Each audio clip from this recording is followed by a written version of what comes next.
Last time we talked about cathode rays, which turn out to be electrons. Today we are talking about canal rays.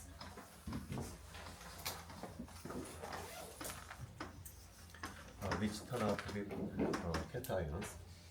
When the scientists make a hole in the cathode ray, a new stream of particles pass through this hole. So this flows in the opposite direction to the cathode ray. So scientists began to research to investigate the nature of these canal rays. So to investigate the nature of these canal rays, they use same method to investigate the nature of this cathode ray to magnetic field and electric field. So they apply electric field and magnetic field. So I'm going to review how they investigate the cathode ray. This is electric field and magnetic field. So when I apply electric field, the electrons diffracted positively here. But these canal rays diffracted opposite direction. This is the first point. So the diffraction direction is different. It means that the particles of canal rays has positive charge because the direction of diffraction is different. And secondly, the diffraction angle is very small compared to the diffraction angle of cathode ray. It means that the mass of canal rays is much heavier than the electrons.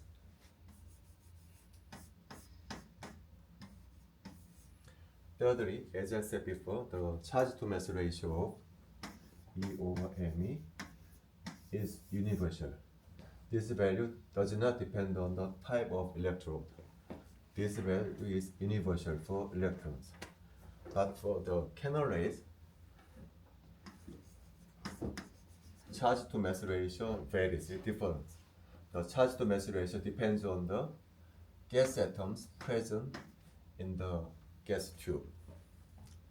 All of these experimental observations can be neatly explained by assuming that canal rays are positive cations.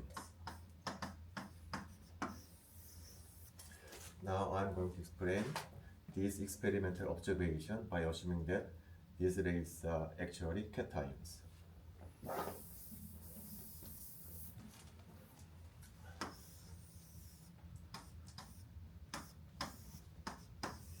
As I said before, when high voltage is applied, electron is emitted from the cathode and it is accelerated.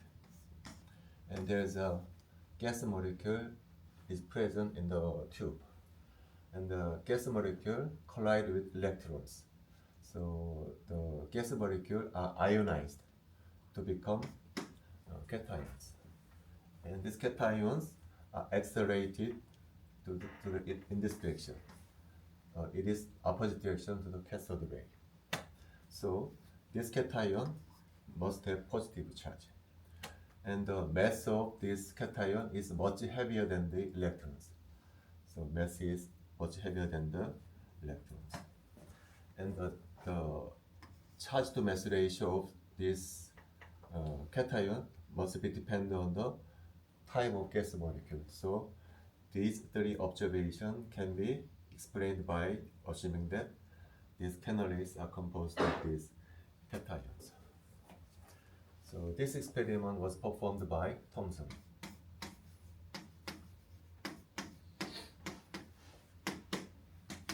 Who discovered electrons. So according to the textbook on your figure, you can find that this is the experimental result performed by Thomson. When you take a look at this figure, you can find the trace of the various elements. Especially, you can find the neon isotope. Through this experiment, Thomson find neon isotope.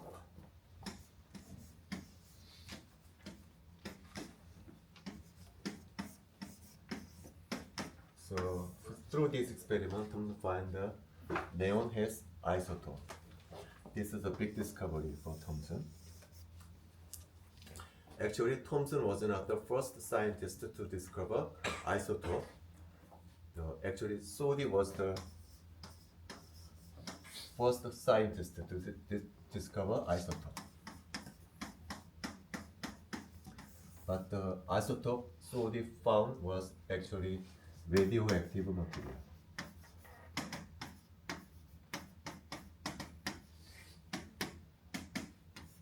Which is inherently unstable. But isotope Thomson found was stable element. So this is different from the Soddy's isotope. And as I distribute in your handout, the experimental setup the Thomson used was different from the one that used cathode ray. I'm going to review the experimental setup the Thomson used to investigate the cathode ray. Electron moves in the x direction. In cathode ray experiment, we install the electric field in the y direction. And we also applied magnetic field, but the direction of magnetic field is perpendicular to the y direction.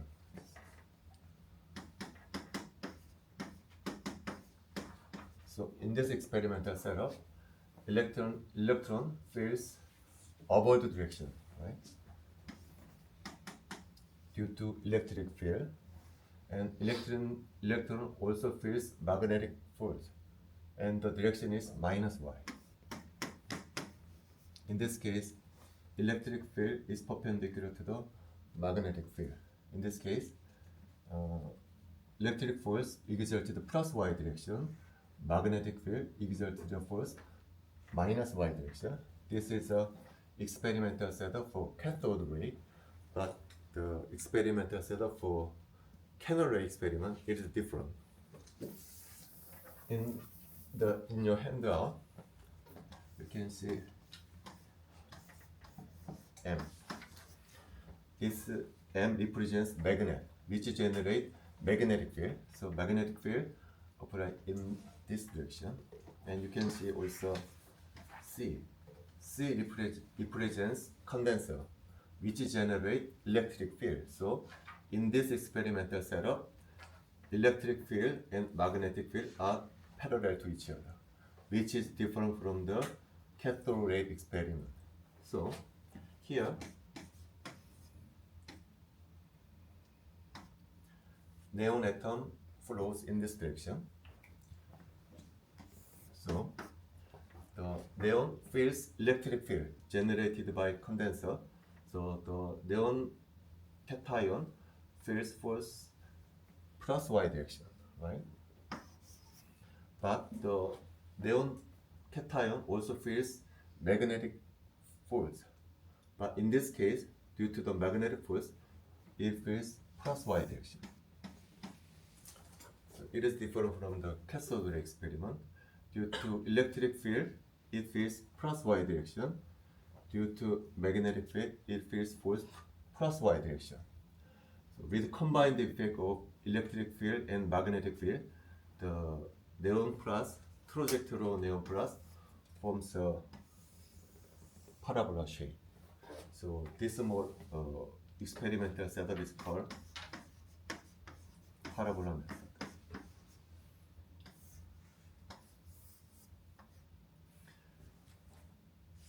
So given the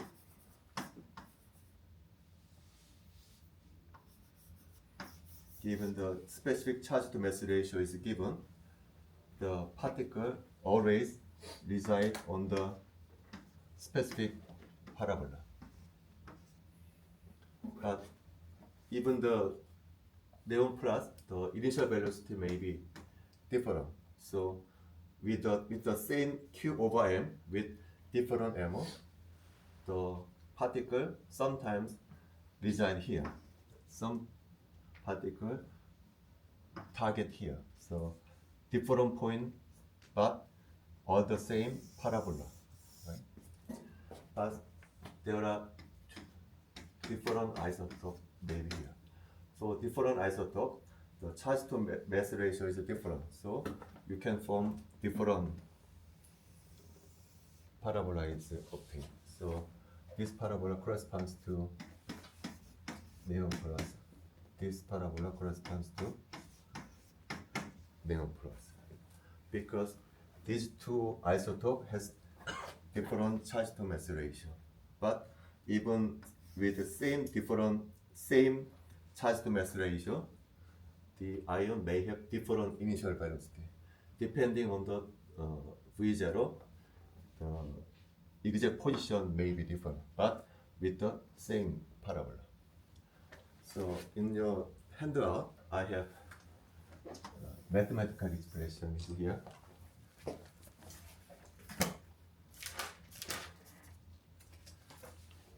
So first, for y direction, according to Newton equation,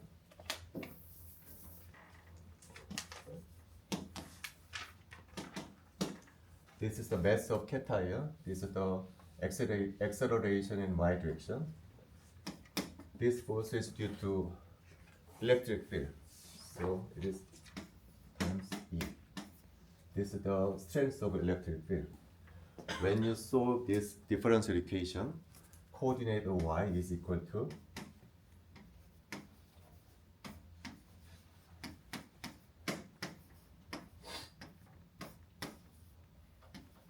here V0 is the initial velocity of cation, L is the length of plate, and Q is the charge of cation, and M is the mass of cation. So I want to emphasize that Y depends on E, which is strength of electric field. And similarly, we can obtain the coordinate of X. Definitely, X depends on strength of magnetic field. So the equation for X is equal to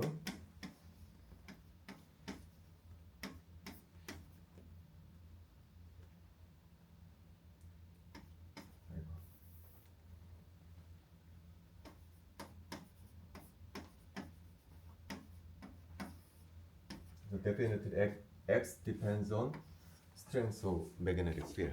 So when you combine these two equations, finally you can obtain this equation.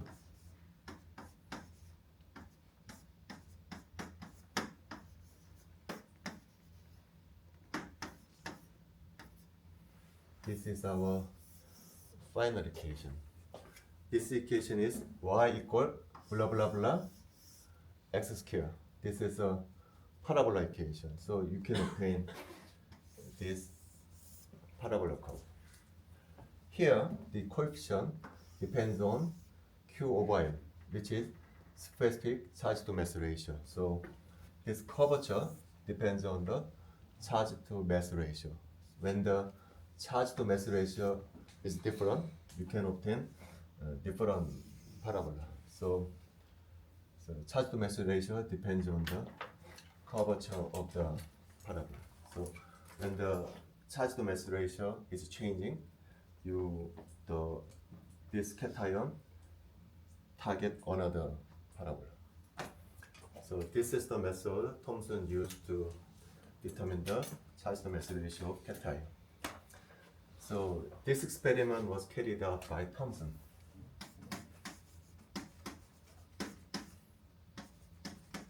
But Thomson was professor. Actually, this experiment was not actually performed by Thomson. He's professor.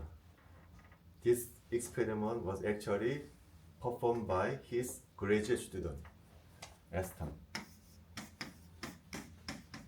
Aston was his graduate student. This experiment was actually performed by his graduate student, Aston. He developed this experimental setup further to develop mass spectrometer.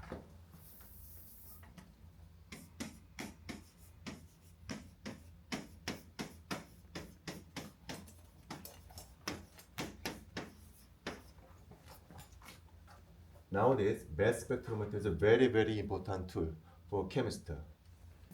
This spectrometer is mainly used to determine molecular mass or atomic mass. Nowadays, it is very widely used experimental tool. As you know, Thomson received Nobel Prize for the discovery of electrons. Aston also received Nobel Prize for the development of mass spectrometer. So I'm going to talk about the Aston's mass spectrometer. In your textbook, you can find the experimental setup for the diagram here.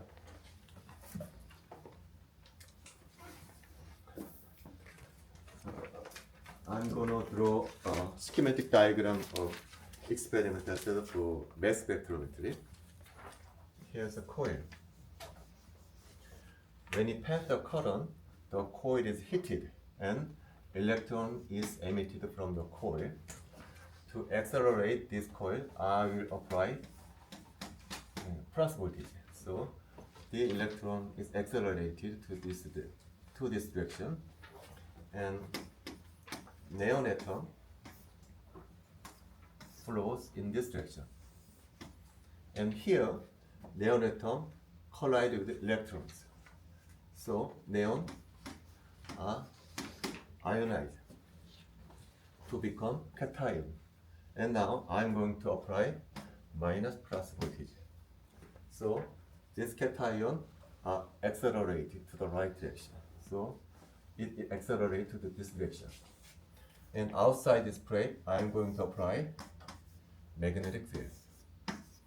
So cation moves in the magnetic field. So actually current flows in the magnetic field. So according to the Lorentz law, it feels false. So the path of the cation bent. It is deflected.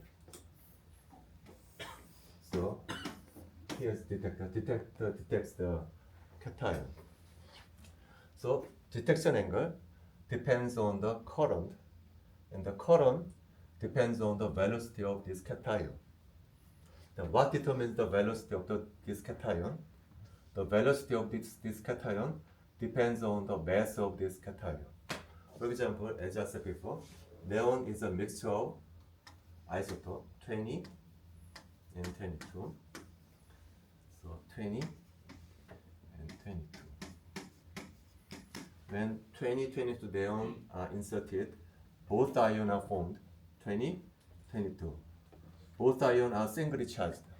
Then which ion moves faster? Definitely 20 neon plus it moves faster because it is lighter, it is heavier. So definitely 20 neon plus moves faster. So the trajectory of these two ions is different. It moves faster, so it deflected strongly. So this is the trajectory of 20 neon plus. This is the trajectory of 20 plus. So diffraction angle is different because it moves faster, it feels more strongly, it deflects slowly. So you can detect the position of each ion. So you can determine the atomic mass of cation. So in this way, Aston can determine the atomic mass of neon. So when you draw the mass spectrum, it looks like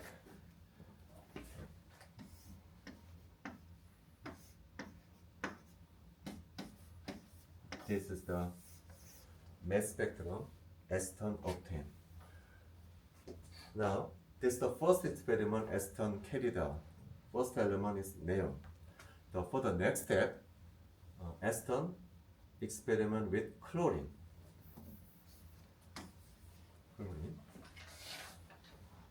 Then the question is why Aston choose chlorine?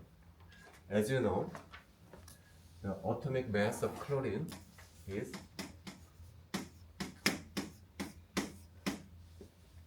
35.45.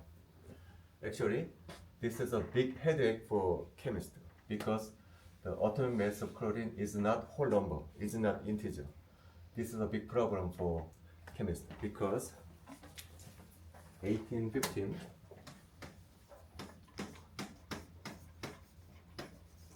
Prout made the hypothesis. So around this time, there are 3 new elements was found. And around this time, the atomic mass of 3 new elements is almost integer.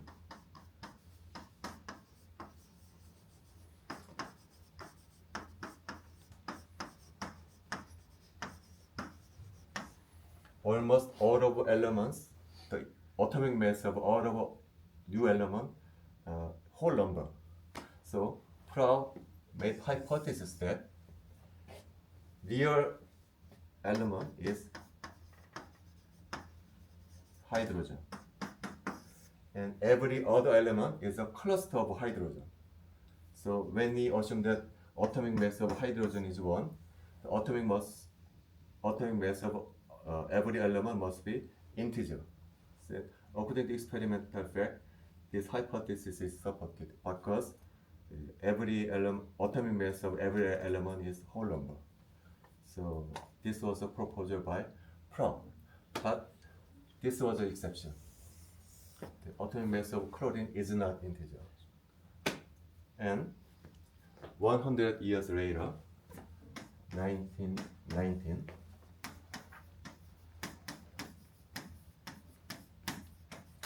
Rutherford make a very interesting experiment.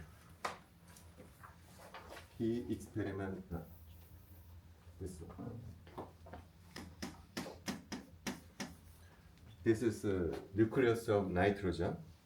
If this one collide with alpha particle, it produces proton. When your nitrogen nucleus collide with alpha particle, from this nucleus, hydrogen are emitted, and this nitrogen becomes transformed to oxygen. This experiment was carried out by Rutherford. So, according to Rutherford, this experimental data support the idea of Prout. It really, out of hydrogen comes out nitrogen nucleus. This experiment actually supports Prout hypothesis. So, 1 year later,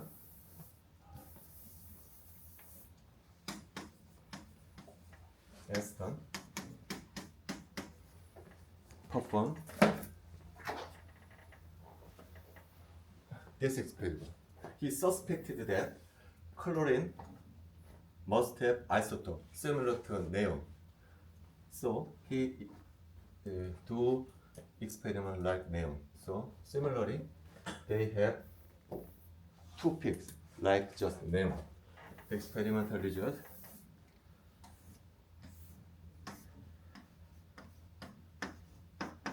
This is the result from Aston.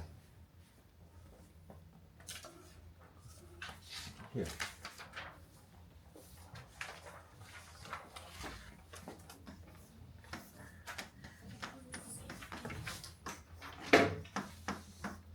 Actually, as Aston suspected, chlorine is a single type of atom. It is a mixture of 2 isotopes. 35 accounts for 75%, 37 accounts for 25%.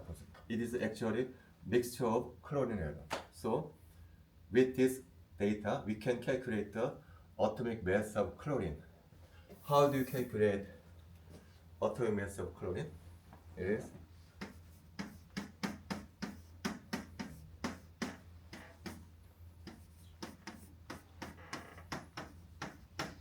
when you calculate this weighted average, it is equal to, you can obtain this result. So actually, this isotope has integer value of whole number of atomic mass. This isotope has integer value of whole number. When you take a weighted average, it is not integer value. So this experiment was carried out by Aston. So this experiment revive the Prout hypothesis. So regarding the atomic mass, I'm going to talk about the history of the standard of the atomic mass. The first standard of atomic mass is hydrogen. You can if you determine the atomic mass, you must have a standard, the reference. The reference of atomic mass was initially hydrogen was set to 1. This is suggested by Dalton. And then the reference is changed to oxygen. 바로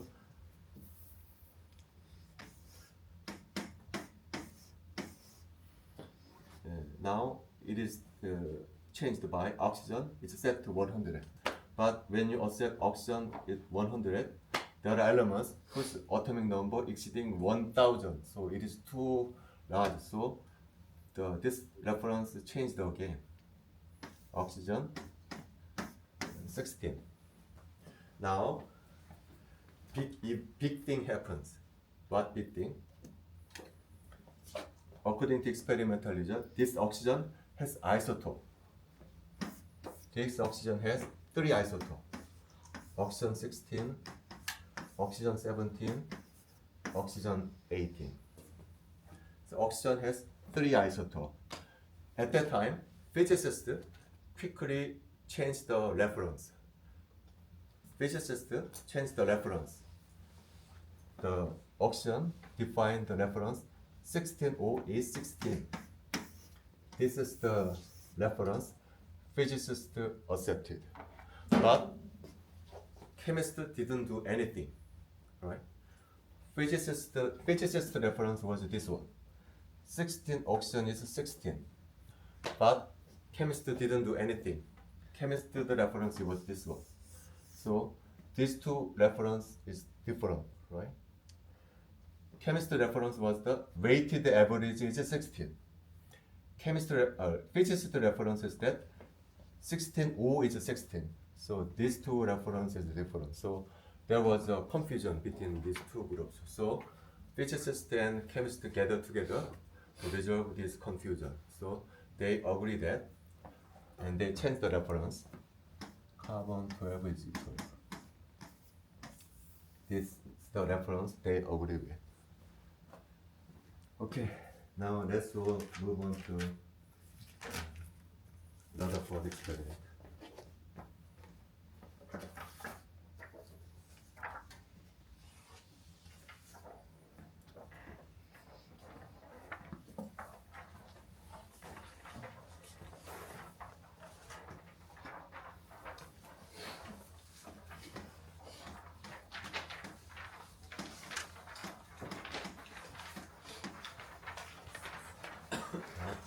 This is Dalton model. According to Dalton, atom is not broken down further, so there is no internal structure inside Dalton. And then Thomson found electron inside atom, right? So inside atom, electrons. So because atom must be neutral, there must be positive charged material must be inside the atom. So how was the distribution of positive charged materials? According to Thomson, according to Pudding model,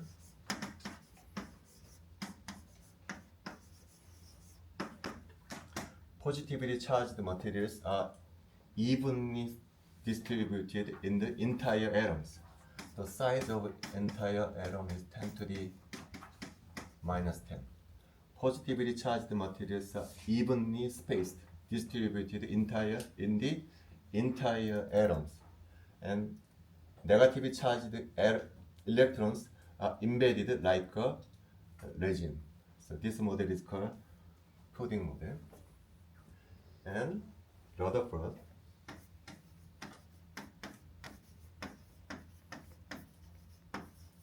who is former Thomson's graduate student, argue that positively charged materials not spaced evenly. It is concentrated very small space. It is called nucleus. positively charged materials is not spaced in the entire atom, but spaced in very, very small space. The size is approximately 10 to the minus 15 meters. Then what happens to electrons? Now electrons must revolve around nucleus. This model is planetary model.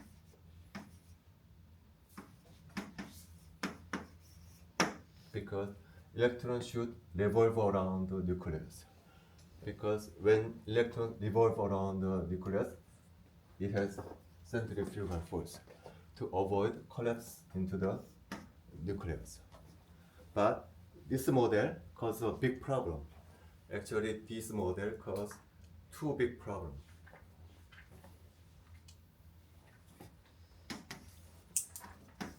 First problem is that, as I said, electron must revolve around nucleus. The similar situation is this one: Earth, Moon. Moon revolve around Earth. This model does not cause any problem because Moon is neutral matter, but electron is charged matter. According to electromagnetic theory, when charged matter revolve around nucleus, it is going to emit electromagnetic wave. Neutral matter does not emit electromagnetic wave, but charged matter are going to emit electromagnetic wave. It emits energy outside space, so it continues to lose energy. So it is going to collapse nucleus. This is the first problem.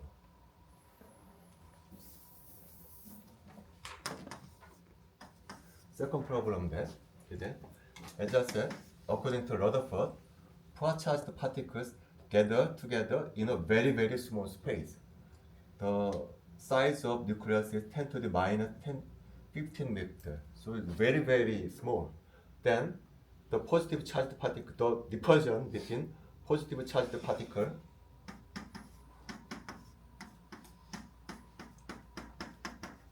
is enormous.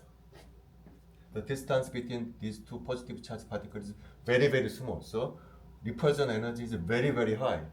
So this nucleus must explode because repulsion energy is very, very high. How this nucleus is stable? It must explode. So this model causes two problems. According to modern physics, this problem can be explained by following argument. First, according to modern physics, inside the nucleus, there is a proton and we have neutron. Inside the nucleus, we have neutron. And neutron exerts strong force, which is stronger than electrostatic force. So it can overcome this repulsion. So nucleus can be stable. This is a modern explanation. And secondly, this one is resolved by quantum mechanics, suggested by Bohr. According to Bohr, in this microscopic world, classical mechanics is not applied. We need a new system of mechanics, which is called quantum mechanics. So we are going to talk about quantum mechanics in chapter 4, 5, 6. I'm going to talk about quantum mechanics in detail in chapter 4, 5, 6, etc. So this is a model suggested by Rutherford. And next topic is that I said the atomic size of nucleus is 10 to the minus 15 meter. Then how Rutherford knows that the atomic size is 10 to the minus 15 meter? This is the question. And how Rutherford knows that the positive charged particle is not evenly spaced, but concentrated in a very, very small space. This experiment is called alpha particle scattering experiment in your handout.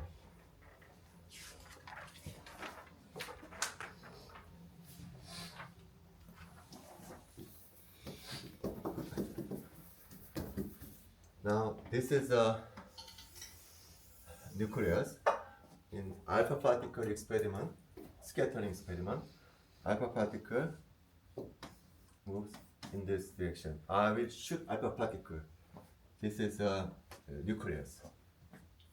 Now assume that the atom is described by Thomson model. According to Thomson model, positively charged particles are evenly spaced. Yeah? And negatively charged particles are embedded, which looks like this. And alpha particles shoot and it is deflected. And first, this alpha particle, trajectory of this alpha particle is not affected by this negatively charged particles because the mass of alpha particle is much heavier than electrons. It is 10,000 times heavier than electrons. It's much heavier than electrons. And the speed of alpha particle is almost speed of light. So this speed is very, very high. The mass is very, very high compared to electrons. So the trajectory of alpha particle is not affected by electron. So we are going to ignore negative charged electron. So the trajectory of alpha particle mainly affected by positively charged particles.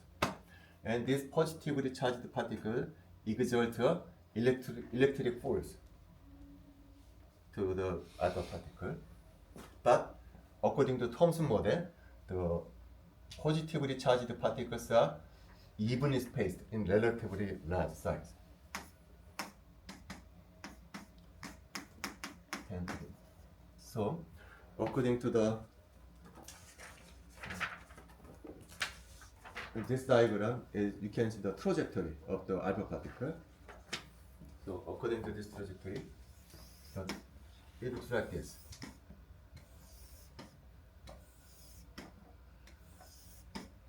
Almost every alpha particle found here, almost every particle scattered forwardly, right?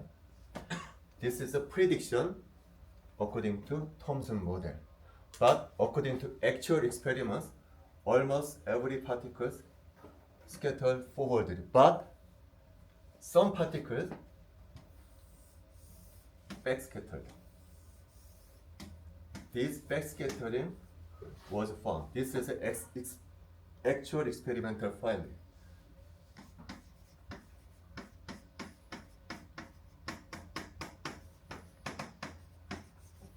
This experimental finding cannot explain by Thomson model. This is actual experimental finding. To explain this backscattering, we need modify the Thomson model. We need to the positively charged particles are concentrated very small region. In this model, almost every particle pass through, right? Almost every particle pass through. So almost every alpha particle scatter forwardly, but some particles have experienced a head-on collision. So this particle which experience head-on collision scattered backwardly. So using this model, we can explain backscattering. In other words, to explain backscattering, we need to assume that the positively charged particles are highly concentrated. So using this model, Rutherford can explain backscattering. So this is a nucleus. So according to experimental result, how many particles are backscattered? 2 or 3 particles per 10,000. Only 2 or 3 particles are backscattered out of 10 alpha particles. Very, very small numbers, right? So in this way, Rutherford concludes that positively charged particles occupy a very, very small space. Okay. Now I'm going to conclude the chapter 1 now. Now, do you have any question? Okay, now I'm going to wrap up first class and I'm going to start second class in a little while. Do you have any question? Okay, 첫 번째 시간은 이거 마치고 두 번째 시간은 조금 이따 하자.